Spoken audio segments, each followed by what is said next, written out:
அப்புறம் தலை சுத்துற நோய் வரும். அதெல்லாம் சத்து பற்றாக்குறையினால வருது. அதே மாதிரி இனவிருத்தி வந்து அவ்வளவு நல்லா இருக்குது. முட்டை வந்து பாத்தீங்கன்னா சின்ன முட்டை வரும், முட்டை எண்ணிக்கை கம்மியாயிரும். அதுல இருந்து வர குஞ்சும் வந்து பாத்தீங்கன்னா குஞ்சு பொரிக்கும், ஆனா அந்த குஞ்சு ஆக்டிவா இருக்காது. அந்த மாதிரி நிறைய பிரச்சனைகள் வந்து வரும். இது வந்து எக் பிசினஸ்க்காக பண்ணோம்னா கமர்ஷியலா சூட்டபிள் ஆகுங்களா? இல்ல, இது வந்து பாத்தீங்கன்னா பெருவிடை வந்து எக் பிசினஸ்க்கு சூட்டபிள் ஆகாது. இது வந்து பாத்தீங்க அப்படின்னா மீட் பிசினஸ்க்கு சூட் ஆகும். ஒரு சிலர் வந்து அளவுக்குன்னு கோழி வளர்ப்பாங்க, அதுக்கு சூட் ஆகும். பிளஸ் உங்களுக்கு வந்து பாத்தீங்கன்னா பேரண்ட்டை வந்து பெருக்கிறதுக்கு வந்து வாங்கிட்டு போவாங்க, அதுக்கும் இது வந்து சூட் ஆகும். ஆனா உங்களுக்கு வந்து இதுக்கு எக்குக்கு வந்து பெருவிடை சுத்தமா சூட் ஆகாது.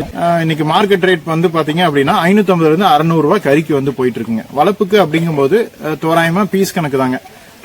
ரேர் கலரு அப்படிங்கும் போது உங்களுக்கு வந்து 3 ரூபா 4 ரூபா 5 ரூபா வரைக்குமே வந்து போகுதுங்க. என்கிட்ட இருந்தது ஒரு மயில் தலைவர் செட் இருந்ததுங்க. அதே மாதிரி நான் வாழப்பாடியில ஒரு கருப்பு பொட்டை வச்சிருந்தேன். அதுல இருந்து உடஞ்சுதான் இது எல்லா கலரும். என்கிட்ட எல்லா கலருமே இருக்குது. அது என்னன்னா ஜெனட்டிக்கா அதுவே வருதுங்க.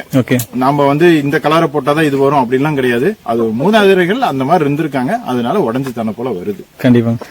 இப்ப நீங்க இத்தனை கோழிகள் வச்சிருக்கும் போது அதை எப்படி நீங்க அந்த ஹேச்சிங் எல்லாம் எப்படி ஆகுது, அந்த ப்ராசஸ் பத்தி சொல்லுங்க.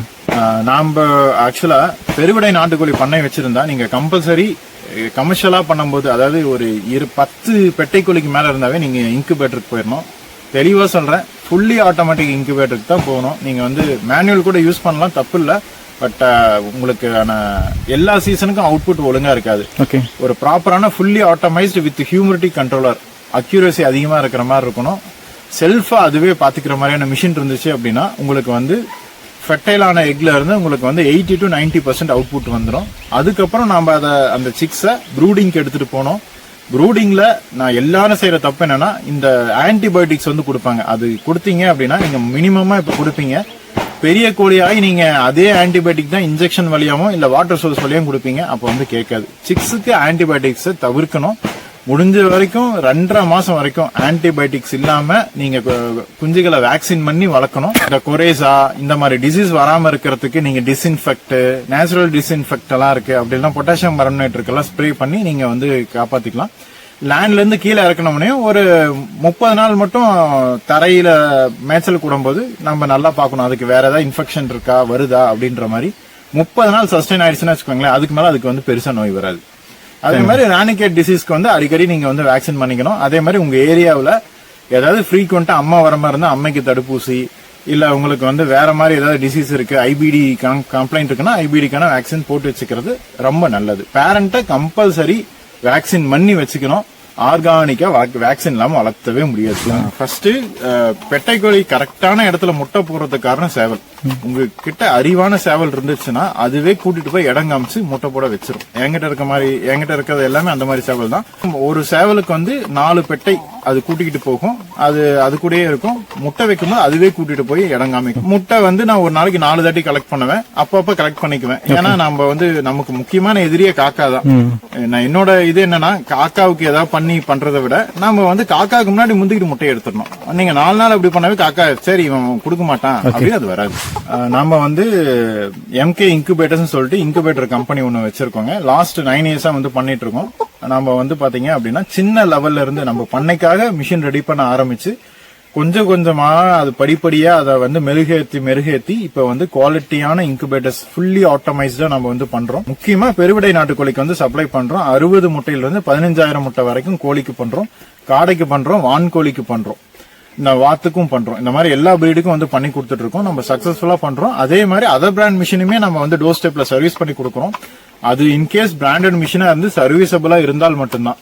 அதே மாதிரி எங்ககிட்ட மிஷின் எடுத்தாலும் சரி நாங்க வந்து 100% டோர் ஸ்டெப் சர்வீஸ் வந்து கொடுத்துருவோம். அதே மாதிரி ஆக்சசரிஸ் வேணாலும் நீங்க எங்ககிட்ட வந்து எங்க கஸ்டமர்ஸ் வந்து பர்ச்சேஸ் பண்ணிக்கலாம். பிளஸ் அடிஷனலா என்னன்னா எங்ககிட்ட மிஷின் எடுக்கிற கஸ்டமருக்கு அட்வான்டேஜ் என்ன அப்படின்னா, அவங்களுக்கு வந்து ஃப்ரீயா கோழி வளர்ப்புல ட்ரைனிங், அதே மாதிரி டிசீஸ் மேனேஜ்மெண்ட்ல ட்ரைனிங், வேக்சினேஷன்ல நிறைய பிராண்ட்ஸ் வந்துருச்சு. இந்த மாதிரி நாங்க கத்துக்கிட்ட டெக்னாலஜியும் உங்களுக்கு வந்து டவுன்லோட்ஸ் வந்து கொடுக்கறோம். இப்ப நம்ம மிஷினை இப்ப நம்ம வந்து பாக்கலாங்க. இப்ப நம்ம எம்கே இன்குபேட்டர்ஸ் மேனுஃபேக்சரிங் யூனிட்ல இருக்கோம். நாம இங்க வந்து இப்ப மிஷின்ஸ் எல்லாம் ரெடி பண்ணி வச்சிட்டு இருக்கோம், ரெடியும் பண்ணிக்கிட்டு இருக்கோம். அதை நம்ம இப்ப பாக்கலாம். இந்த மிஷின் வந்து பாத்தீங்க அப்படின்னா இன்னைக்கு வந்து பவானிக்கு அனுப்புறோங்க. 300 முட்டை fully automatic incubator Indian make கண்ட்ரோலரோட வந்துடும். நியர் warranty, lifetime service guarantee. நம்ம கிட்ட மிஷின் வாங்கிட்டா லைஃப் டைம் சர்வீஸ் இருக்கும். இதை நீங்கள் வான்கோழி, கின்கோழி, நாட்டுக்கோழி எது வச்சுக்கலாம். வாரம் 100 முட்டை ஏற்றிக்கலாம். 1, 2, 3 வாரம். 3வது வாரத்துக்கு மொதல் பேட்ச் முட்டை கீழே வந்துடும், குஞ்சு பொரிச்சிட்டு இருக்கும். அதே மாதிரி ரிப்பீட்டடாக நீங்கள் வந்து குஞ்சுகள் பொரிச்சு வெளியே எடுத்துக்கிட்டே இருக்கலாம். இப்போ உங்களுக்கு பீப் சவுண்ட் ஏன் வருது அப்படின்னா உள்ள வந்து டெம்பரேச்சர் கம்மியாக இருக்கும். இதுதான் மிஷின் ஆன் பண்ணோம். இது வந்து நேற்று வந்து ஆர்டர் பண்ணாங்க. இது வந்து பார்த்தீங்கன்னா அவினாஷி கஸ்டமர். இன்னைக்கு ஷிப்மெண்ட் வந்து பண்ண போகிறோம். ஓகே. இது வந்து 60 முட்டை ஃபுல்லி ஆட்டோமேட்டிக் இன்குபேட்டர். இது வந்து 200 முட்டை fully automatic incubator. Without hatching basket மாடலுங்க.